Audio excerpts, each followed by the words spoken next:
కేంద్ర ప్రభుత్వం రైతు ఉత్పత్తులను ఎంత మేర కొనుగోలు చేయాలని సూచిస్తే అంతే కొనుగోలు చేస్తామని చెబితే మధ్యలో మీరు ఎందుకు అని భారత రాష్ట్ర సమితి వ్యవస్థాపక సభ్యులు ఉమ్మడి ఖమ్మం జిల్లా మాజీ అధ్యక్షులు దిండిగల రాజేందర్ తెలిపారు. మాజీ ఎమ్మెల్యే హరిప్రియ ఆధ్వర్యంలో ఏర్పాటు చేసిన సమావేశంలో మాజీ ఎమ్మెల్యే హరిప్రియ, దిండిగల రాజేందర్ తో పాటు బేతంపూడి పిఎస్సిఎస్ చైర్మన్ లక్కినేని సురేందర్ పాల్గొని మాట్లాడారు. ప్రభుత్వం ఏర్పడిన 2.5 సంవత్సరాలలోనే వ్యవసాయ రంగాన్ని అతలాకుతలం చేశారన్నారు. అనేక అబద్దాలతో అధికారంలోకి వచ్చిన ప్రభుత్వానికి మంత్రులే సహకరించడం లేదన్న వార్తలు వస్తున్నాయన్నారు. మాజీ సీఎం కేసీఆర్ పాలనలో వ్యవసాయ రంగం పండుగలా సాగిందని, ఇప్పుడు వ్యవసాయ ఉత్పత్తులు అమ్ముకునేందుకు అన్నదాతలు పడాలని పాటలు పాడుతున్నారన్నారు. ఇటీవల మొక్కజొన్న కొనుగోలులను వ్యాపారులు అత్యధిక భాగం కొనుగోలు చేసినప్పటికీ కొనుగోళ్లకు వచ్చిన కొంతమేర నిల్వలు కూడా సాగుదారులు పడిగాపులు పడాల్సి వస్తుందని అన్నారు. కార్యక్రమంలో దల్ సింగ్, అబ్దుల్ జబ్బర్, సిరివేరి సత్యనారాయణ, అబ్దుల్ నబీ, శీలం రమేష్, నెమలి ధనలక్ష్మి, తోటా లలిత, శారద, రంగనాథ్, గిన్నారపు రాజేష్ తదితరులు పాల్గొన్నారు.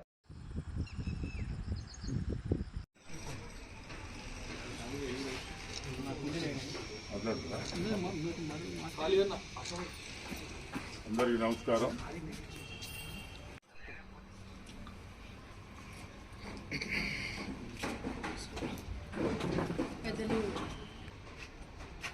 నిన్న మంత్రివర్గ సమావేశంలో ధాన్యం కొనుగోలు, వడ్లు కానీ మొక్కజొన్న కానీ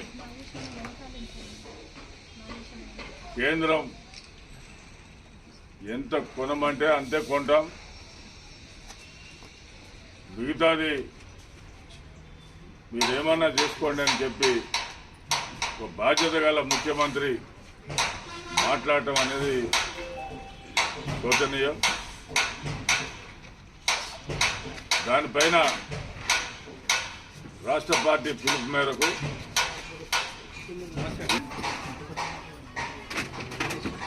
ఏదైతే రాష్ట్ర ప్రభుత్వం కాంగ్రెస్ పార్టీ అధికారంలో రావడం కోసం 420 హామీలు ఇచ్చి మాట తప్పారని చెప్పి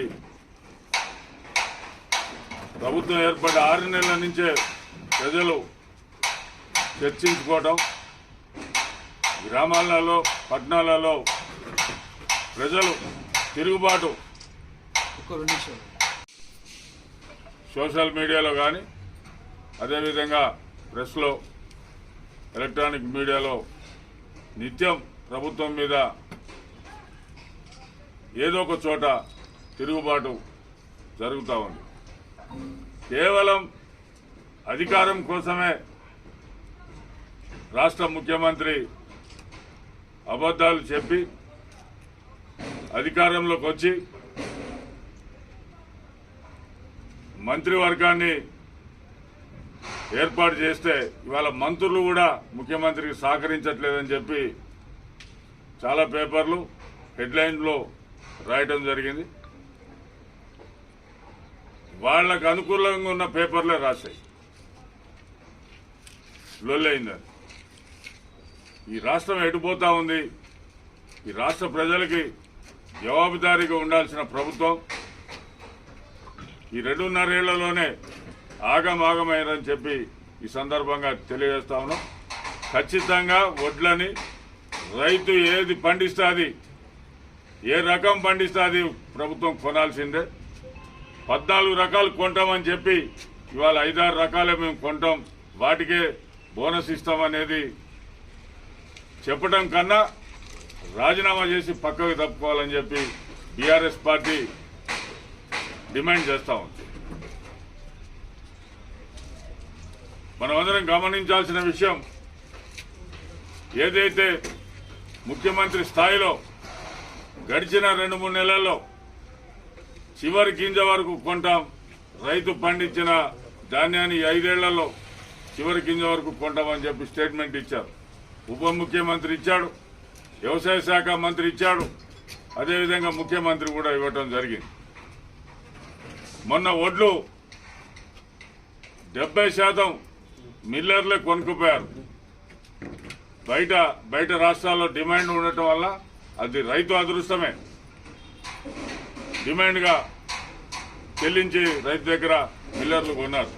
ఒక 30% ప్రభుత్వం కొనటం, ఆ 30%లో ఒక 15% రోడ్ల మీదనే వదిలేసి చేతులు దులుపుకున్నారు. కాటాలు పెట్టిన ధాన్యం సూర్యాపేట నగరికల్ నుంచి సూర్యాపేట వరకు, అదే సూర్యాపేట నుంచి ఖమ్మం గ్రీన్ హైవేలో మనం వెళ్ళినప్పుడు గమనిస్తే ఆగి వాళ్ళని మందలిస్తే కాటాలు పెట్టుకున్నారు. లారీలు దొరకట్లేదు, లోడ్ అయ్యే పరిస్థితి లేదు. వర్షం దిగుతా ఉంది, వర్షంలో తడిసిపోయింది ధాన్యం. కొన్న ధాన్యాన్ని తడిసిన కారణంగా అక్కడనే వదిలేసి వెళ్ళిపోయారు మార్కెట్ వాళ్ళు. ఇది ఎంత దారుణం మీరు ఒకసారి మనం అందరం గమనించాల్సిన విషయం. కాట అయిన తర్వాత కూడా ఆ ధాన్యాన్ని తీసుకుపోలేదు, తడిసినది అని చెప్పి ఒక సాకుతో రైతుల దగ్గర 1000 బస్తాలు గ్రీన్ హైవే మీద వదిలేయటం జరిగింది. గతంలో ఈ 10 ఏళ్లలో తడిచిన ధాన్యం, ఒక చెడు వాళ్ళకి తడిచిన ధాన్యాన్ని కూడా కేసీఆర్ గారి ప్రభుత్వంలో కొని ఆ రైతుకు నష్టం జరగకుండా కొనటం జరిగింది. ఎక్కడ కూడా మనం కంప్లైంట్ రూపేణ మనం ఎక్కడ కూడా ప్రెస్లో కానీ అదేవిధంగా ఎలక్ట్రానిక్ మీడియాలో కానీ రాలేదు. ఇవాళ నిత్యం వ్యవసాయం దండగానే పరిస్థితికి ఈ రాష్ట్ర ముఖ్యమంత్రి తీసుకొచ్చాడు. తద్వారా ఈ ప్రభుత్వం ఎప్పటికప్పుడు మేము బీఆర్ఎస్ పార్టీగా రైతాంగానికి చేసిన మోసాన్ని ఎండగడతాం, అవసరమైతే ఉద్యమానికి కూడా వెనకాడమని చెప్పి ఈ సందర్భంగా తెలియజేస్తూ ముగిస్తా ఉన్నాం. ఈరోజు ఈ ప్రెస్ మీట్ పెట్టినందుకు కారణం ఏంటంటే, మొన్న జరిగినటువంటి రాష్ట్ర మంత్రివర్గ సమావేశంలో కేంద్ర ప్రభుత్వం ఏ ధాన్యం ఎంత కొనుమంటే అంతే కొంటాం తప్ప అంతకు మించి ఒక బ్యాగ్ కూడా ఎక్కువ కొనమని చెప్పి వాళ్ళ మంత్రివర్గంలో తీసుకున్న నిర్ణయాన్ని ప్రెస్ రిలీజ్ చేయడం జరిగింది. ఈ నిర్ణయంతో ఈరోజు ఖరీఫ్ సీజన్ స్టార్ట్ కాబోతున్న సందర్భంలో రైతులు కొన్ని ప్రాంతాలలో బావుల కింద, చెరువుల కింద ఆల్రెడీగా ఇప్పుడు నార్లు పోసుకున్న విషయం మనందరూ తెలుసు. అదేవిధంగా పత్తి వేసే రైతులు దుక్కులు తయారు చేసుకొని గింజలు కూడా నాటిన పరిస్థితిలో ఇప్పుడు ఆల్ ఆఫ్ సడన్గా రాష్ట్ర ప్రభుత్వం ఏం చేసిందంటే, మేము ఎటువంటి ధాన్యం కానీ రైతు ఉత్పత్తులు ఏవి కానీ కేంద్ర ప్రభుత్వం ఎంత కొనమంటే అంతే కొట్టమంటే వీళ్ళు ఉన్నది ఎందుకనేది మా ప్రశ్న. ఈరోజు బీఆర్ఎస్ పార్టీగా మేము ప్రశ్నించేది ఏంటంటే, మేము కేంద్ర ప్రభుత్వం తీసుకోమన్నంతనే తీసుకుంటాం అని అన్నప్పుడు మరి వీళ్ళెందుకు మనకు మధ్యన? అదే ప్రశ్నతోటి ఈరోజు బీఆర్ఎస్ పార్టీ పక్షాన మేము ఈరోజు ఈ సమావేశం ఏర్పాటు చేస్తున్నాం. కేసీఆర్ గారు అధికారంలో ఉన్నప్పుడు వ్యవసాయాన్ని పండుగలాగా భావించి వ్యవసాయం చేసిన రైతులు ఈ 2.5 సంవత్సరాలలో దివాలా తీసి ఎందుకంటే వీళ్ళకు ఒక సమగ్రమైన ప్రణాళిక లేదు. ఎరువులు ఏ టైంలో కావాలి, యూరియా ఇప్పుడు ఎరువులలో కూడా యూరియా ఎప్పుడు కావాలి, ఈ కాంప్లెక్స్ ఫర్టిలైజర్ ఎప్పుడు కావాలి అని కనీస పరిజ్ఞానం లేకుండా ఎరువుల కోసం, ముఖ్యంగా యూరియా కోసం చెప్పులు లైన్లో పెట్టి, ఆధార్ కార్డు లైన్లో పెట్టి అష్ట కష్టాలు పడ్డ పరిస్థితులు మనం చూసాం. అదైపోయిన తర్వాత ముఖ్యంగా మొన్న వాళ్ళ పంట ఉత్పత్తులు అమ్ముకునేందుకు చూసిన వాళ్ళ బాధ వర్ణనాతీతం.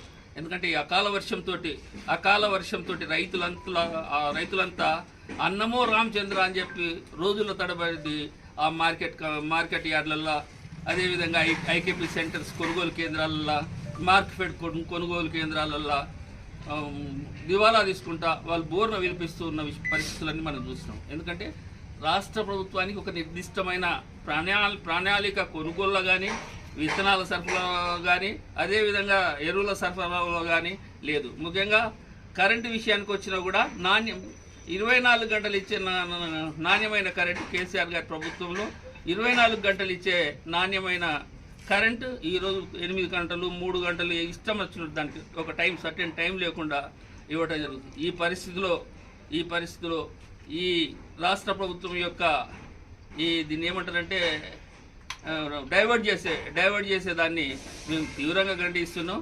పోయిన ఖరీఫ్ సీజన్లో కానీ రబీ సీజన్లో కానీ దాదాపు మన రాష్ట్రంలో 1,40,00,000 ఎకరాల వివిధ పంటలు పండినాయి. అందులో ముఖ్యంగా వరి దాదాపు 70 లక్షల ఎకరాల వరి పండించడం జరిగింది. ఇవాళ కేసీఆర్ గారు తీసుకున్న చర్యల వలన ఇవాళ తెలంగాణ రాష్ట్రము పంజాబ్ సరసన చేరిన విషయం మనం గుర్తించాల్సిన అవసరం ఉంది.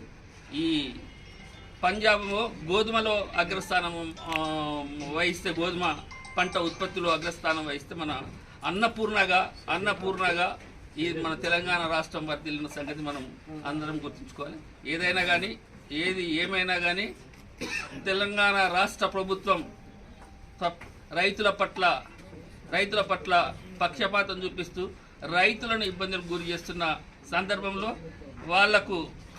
వాళ్ళ యొక్క బాధ్యతను విస్మరించి మేము కొనము అని చెప్పడం అనేది దుర్మార్గమైన చర్య. ఈరోజు రైతులందరి ఇబ్బందులను దృష్టిలో పెట్టుకొని బీఆర్ఎస్ పార్టీ రైతులందరికీ ఎల్లవేళలా అండదండలు అందిస్తుందని చెప్పి మీ సందర్భంగా తెలియజేస్తూ, అవసరమైతే బీఆర్ఎస్ పార్టీ ఇచ్చిన పిలుపు మేరకు పెద్ద ఎత్తున రైతులను సమీకరించుకొని పెద్ద ఎత్తున ఆందోళన చేసి ఈ తెలంగాణ రాష్ట్ర ప్రభుత్వం, ఈ కాంగ్రెస్ ప్రభుత్వం యొక్క చర్యలను ఎండగడతామని చెప్పి, రైతు వ్యతిరేక చర్యలను ఎండగడతామని చెప్పి సందర్భంగా మేము హెచ్చరిస్తున్నాం. అదేవిధంగా రైతు సోదరులు కూడా ఆలోచించాలి.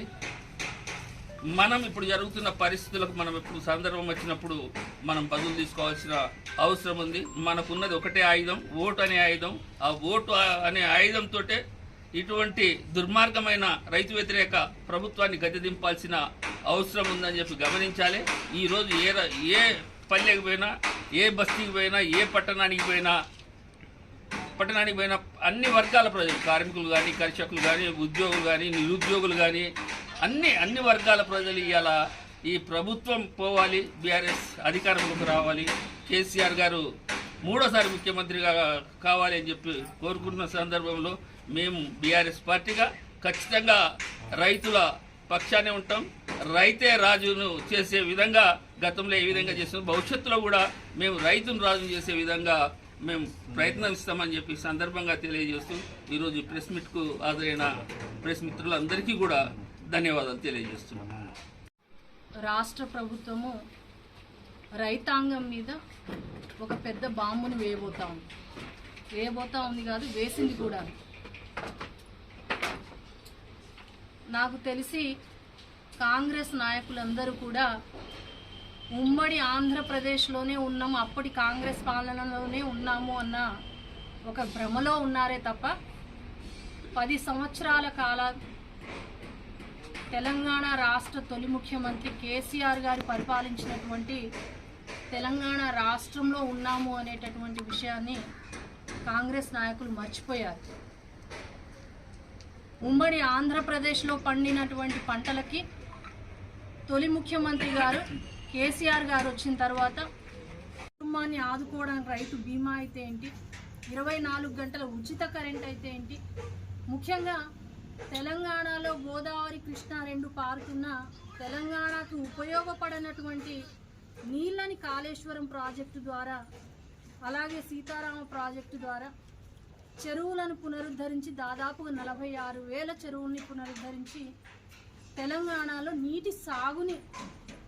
నీటి కొరత లేకుండా చూసినటువంటి తొలి ముఖ్యమంత్రి గారి ఆధ్వర్యంలో, కేసీఆర్ గారి ఆధ్వర్యంలో ఈరోజు తెలంగాణ రాష్ట్రం అనేది రైస్ బౌల్ ఆఫ్ తెలంగాణ లాగా మారింది. అది ఇప్పుడున్నటువంటి కాంగ్రెస్ నాయకులు కనీసం గుర్తించే పరిస్థితిలో లేరు. కనీసం అది తెలుసుకునేటటువంటి సోయిలో మరి 2.5 సంవత్సరాలు గడుస్తున్న తెలంగాణ రాష్ట్ర పంట పెరిగింది అనేటటువంటి కనీసం తెలుసుకునే సోయిలో కాంగ్రెస్ ముఖ్యమంత్రి కానీ, క్యాబినెట్ వర్గం కానీ, నాయకులు కానీ లేరు. నిన్నటికి నిన్న ఒకటే తీర్మానం చేసేశారు, కేంద్ర ప్రభుత్వం ఎంత పంట చెప్తే మేము అంతే కొంటాము అనేసి. మరి రాష్ట్ర ప్రభుత్వం దేనికి ఉంది? రాష్ట్ర ప్రభుత్వానికి రాష్ట్ర ప్రయోజనాలే ముఖ్యం కదా. మరి జాతీయ పార్టీకి ప్రాంతీయ పార్టీకి ఇప్పటికే రైతులు చాలా తేడా తెలుసుకున్నారు. ప్రాంతీయ పార్టీ కేసీఆర్ గారికి ఇక్కడ మొన్నటి వరకు కూడాను తెలంగాణ రాష్ట్ర ప్రయారిటీ ముఖ్యం. జాతీయ పార్టీ అయినా కూడా తెలంగాణ రాష్ట్ర ప్రయారిటీనే కేసీఆర్ గారికి అతి ముఖ్యం. ఈరోజు పంటలు పండిన తర్వాత మరి కేంద్రం ఏదైతే నిర్ణయిస్తామో అదే కొంటాము అంటే కేంద్రం మరి రాష్ట్రంలో పండించినంత పంటని మొత్తం కూడాను ఏం చేయాలి రైతులు? కేసీఆర్ గారు ఉన్నప్పుడు కరోనా టైంలో సైతం దాదాపుగా 7,000 కొనుగోలు కేంద్రాలు పెట్టారు. ప్రతి గ్రామానికి అందుబాటులో ఉంచారు. రైతు నష్టపోవద్దు, ప్రతి గింజను కొంటాము అనేసి ఆఖరికి తడిచిన ధాన్యాన్ని కూడా కొని రైతును ఆదుకున్నారు ఆనాడు. ఈనాడు కరోనా పరిస్థితులు ఏమీ రాష్ట్రంలో లేవు, మేము బ్రహ్మాండంగా పరిపాలిస్తున్నామనేసి చెప్తున్న కాంగ్రెస్ ప్రభుత్వము మరి కనీసం రైతు పండించినటువంటి పంటల్ని కూడా కొనుగోలు చేసే పరిస్థితిలో లేకపోతే మాకు చేత కాదు అనేసి గద్దె దిగాలి. మళ్ళీ ప్రజలు రైతులకు ఉపయోగపడి రైతు భరోసా రైతు పంటను కొనే కనీస ప్రభుత్వాన్ని మళ్ళీ ఎన్నుకుంటారు. చేతగానప్పుడు మాకు చేత కాదు అనేసి దిగిపోవాలి తప్ప ఈరోజు కాంగ్రెస్ నాయకులు బీజేపీ నాయకులు కాంగ్రెస్ మీద ఒకరు నెపం వేసుకుంటూ రేపు ఎంతో కష్టపడి సాధించుకున్న తెలంగాణ రాష్ట్రంలో రైతుని ఎంతో రాజులాగా చేసినటువంటి కేసీఆర్ గారు కలలుగన్నటువంటి రాష్ట్రంలో మళ్ళీ రైతుని ముంచే కార్యక్రమము కేంద్ర రాష్ట్ర ప్రభుత్వాలు తీసుకుంటా ఉన్నాయి. మేము ఒకటే డిమాండ్ చేస్తూ ఉన్నాము, ఏదైతే కేసీఆర్ గారు కలలు కన్నారో రైతుని మరి రాజు చేయాలి అనేసి రైతు బంధుని తీసుకొచ్చారు. మొదటే 15,000 ఇస్తామనేసి 12,000 మాత్రమే ఇచ్చి చేతులు దులుపుతుంది ఈ కాంగ్రెస్ ప్రభుత్వం. అది కూడా ఇప్పటి వరకు దాదాపుగా 4-5 రైతు కాలాలు ముగుస్తున్నా ఇప్పటి వరకు జూన్ 20 వచ్చినా కూడాను కనీసం రైతు బంధు వేసే పరిస్థితి లేదు. రైతు బీమా కోసం కనీసం ప్రీమియం కట్టే పరిస్థితిలో కాంగ్రెస్ ప్రభుత్వం లేదు. 24 గంటల ఉచిత కరెంటు కూడా ఇచ్చే పరిస్థితిలో లేదు. రైతు రుణమాఫీ 2 లక్షలు ఇస్తామని పూర్తి స్థాయిలో చేసినటువంటి దాఖలాలు లేవు. మరి మిగిలిన రాష్ట్రాలతో పోలిస్తే మన రాష్ట్రం ఎక్కువ పంటను పండిస్తూ ఉంది. ఉదాహరణకు మన ఇల్లెందులోనే చూసుకుంటే మొన్నటికి మొన్న మొక్కజొన్న ఒక్కొక్క ఎకరానికి 35 క్వింటాలు 40 క్వింటాలు పండించినటువంటి రైతులు కూడా ఉన్నారు. పిఎస్సిఎస్ చైర్మన్ గారు ఇక్కడే ఉన్నారు. ఎకరానికి 26 క్వింటాల కంటే మేము ఎక్కువ కొనమనేశారు. ఎంతమంది రైతులు దళారుల చేతుల్లో నష్టపోయారు అనేటటువంటిది ఒకసారి ఆలోచన చేయాలి. రేపు భవిష్యత్తులో కాంగ్రెస్ ప్రభుత్వము బీజేపీ ప్రభుత్వం రెండు కలిసి ఎట్లున్నాయి అనేసి అంటే కేంద్రం చెప్పినంత మేము కొన్నామని రాష్ట్ర ప్రభుత్వం దులుపుకోవడానికి సిద్ధంగా ఉంది. రాష్ట్ర ప్రభుత్వం కొనకపోతే మేమేం చేయాలనేసి కేంద్రం బీజేపీ దులుపుకోవడానికి సిద్ధంగా ఉంది. మధ్యలో రైతుల్ని ఎలా వదిలేస్తున్నారు అనేసి అంటే మీరు ఎవరికైనా అమ్ముకోండి, ఏ దళారులకైనా అమ్ముకోండి, మాకు సంబంధం లేదు అనేసి మళ్ళీ రాష్ట్ర సంపదని పూర్తిగా దిగజార్చే విధంగా రైతు పంట పండిస్తేనే రాష్ట్ర సంపద అనేది కలకల్లాడుతుంది. మరి అటువంటి రాష్ట్ర సంపదని కూడా పూర్తిగా దిగజార్చే విధంగా ఈరోజు కాంగ్రెస్ ప్రభుత్వం బీజేపీ ప్రభుత్వాలు ముందుకెళ్తా ఉన్నాయి. ఎట్టి పరిస్థితుల్లో రైతుకి అన్యాయం జరిగితే బీఆర్ఎస్ పార్టీ ఖచ్చితంగా ముందుండి ఎదుర్కొంటామే తప్ప రైతును ఆదుకుంటామే తప్ప వెనక్కి మరి తీసుకెళ్లేటటువంటి దాఖలాలు చేస్తే ఖచ్చితంగా బీఆర్ఎస్ పార్టీ అండగా నిలబడుతుంది. ఇప్పటికే మరి యూరియా కొరత పోయిన సంవత్సరం మనం చూసాం. ఈ సీజన్లో రైతులు ఎంతలా ఇబ్బంది పడ్డారు అనేటటువంటిది. రానున్నటువంటి భవిష్యత్తు కాలంలో ఏదైతే మీరు రైతు పండించిన పంటకి వ్యతిరేకమైనటువంటి నిర్ణయం తీసుకున్నారో అది మార్చుకోకపోతే రైతుకి అండగా ఉండి ఉద్యమిస్తాము అనేసి హెచ్చరిస్తూ మరి రైతుని ఆదుకుంటాము అనేసి తెలియజేసుకుంటూ ఈ సమావేశంలో పాల్గొన్నటువంటి ప్రతి ఒక్కరికి కూడా పేరు పేరున హృదయపూర్వక నమస్కారాలు తెలియజేస్తున్నాను.